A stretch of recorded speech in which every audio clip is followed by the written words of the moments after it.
ningithanda niyakugcina imiyalo yami. Niyakugcina ini? Imiyalo yami. Niyakugcina imiyalo kaNkulunkulu. Niyagcina imiyalo kaJesu. Uma nimthanda niyakugcina imiyalo. Yekani bazalwane ukuba amakholwa abafundisi. Ibani amakholwa ezwi likaNkulunkulu. Kholwani yizwi bazalwane.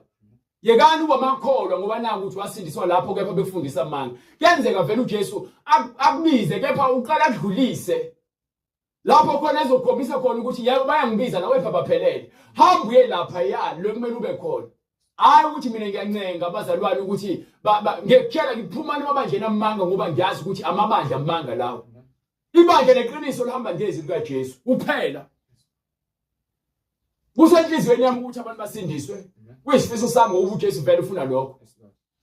Kepha ukwakha ibandla noma ukwakha ithempeli akukho enhlizweni yami. uNkulunkulu angakwenza njengomusa.